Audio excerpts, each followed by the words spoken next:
দণ্ডিত শেখ হাসিনা ও আসাদুজ্জামান কামালের বিরুদ্ধে ইন্টারপোলের মাধ্যমে রেড নোটিশ জারি করবে প্রসিকিউশন। শেখ হাসিনা চাইলে ৩০ দিনের মধ্যে আত্মসমর্পণ করে আপিল করতে পারবেন, রায় চ্যালেঞ্জ করতে পারবেন জানিয়েছেন প্রসিকিউটর MH তামিম। আমরা সরাসরি চলে যাচ্ছি সেখানে। এই মামলায় যে আসামি উপস্থিত ছিলেন তিনি পাবেন, এবং যে আসামিরা পলাতক আছেন তারা যদি ৩০ দিনের মধ্যে সারেন্ডার করেন অথবা গ্রেফতার হন, তাহলে তারাও এই রায়ের একটি সার্টিফাইড কপি পাবেন ফ্রি অফ কস্ট। আরেকটি কথা ট্রাইব্যুনাল বলে দিয়েছেন, সেটা হলো যে এই রায়ের আরেকটি কপি ডিস্ট্রিক্ট ম্যাজিস্ট্রেটের কাছে, মানে ঢাকার জেলা প্রশাসক যিনি as well as district magistrate, ওনার কাছে ফর কমপ্লায়েন্সের জন্য যাবে, এটার কার্যকারিতার জন্য। এটাই হলো রায় বলা আছে এবং এটাই হবে।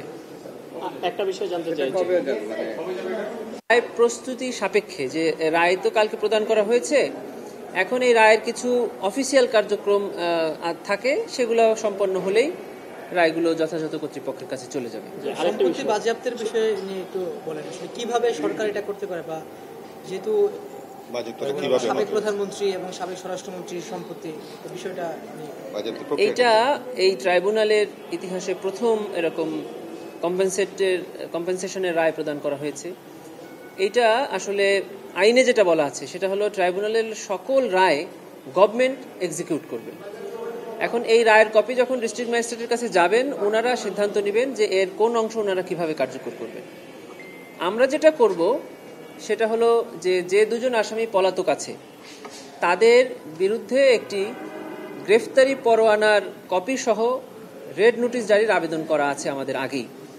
সেটাকে এখন মডিফাই করে গ্রেফতারি পরোয়ানার বদলে একটা কনভিকশন ওয়ারেন্ট, এই কনভিকশন ওয়ারেন্ট বা সাজার পরোয়ানা মূলে আমরা তার বিরুদ্ধে আরেকটি ইন্টারপোলে নোটিশ জারির জন্য আবেদন করব থ্রু ফরেন মিনিস্ট্রি।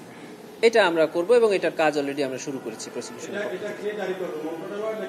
না, এটা প্রসিকিউশন করবে চিফ প্রসিকিউটর কার্যালয়ের পক্ষ থেকে, এটা ফরেন মিনিস্ট্রিকে পাঠানো হবে, ফরেন মিনিস্ট্রির মাধ্যমে এটা ইন্টারপোলে যাবে। আবেদনটা আমরা করব না, এটা এখনই আমাদের কাজ শুরু হয়ে গেছে, জাজমেন্ট হাতে পেলেই আমরা এটা পাঠিয়ে দিব। চৌধুরী আব্দুল্লাহ মামুনকে 5 বছরের সাজা দেওয়া হয়েছে, আসলে ট্রাইব্যুনাল আইনটা কি, যদি রাজসাক্ষী থাকে সেই আইনটা কি? এটা এই আইনের সেকশন 15-এ বলা আছে যে যদি উনি ট্রু অ্যান্ড ফুল ডিসক্লোজ করেন তাহলে ট্রাইব্যুনাল তাকে ক্ষমা করে দিতে পারেন। ক্ষমা তো মানে হলো যে একদমই ক্ষমা করে দেওয়া, কাউকে ক্ষমা করলে তো আর ভেতরে কিছু থাকে না। কিন্তু ট্রাইব্যুনাল আবার অবজারভেশনে বলেছেন যেহেতু এই অপরাধের নৃশংসতাটা খুবই মারাত্মক, এই জন্য উনি পুরোপুরি ক্ষমা না করে ওনার শাস্তি প্রদানের ক্ষেত্রে একটু লেন অ্যান্ড ভিউ নিয়েছেন, এবং যার কারণে তাকে 5 বছরের শাস্তি প্রদান করেছেন। এটা কি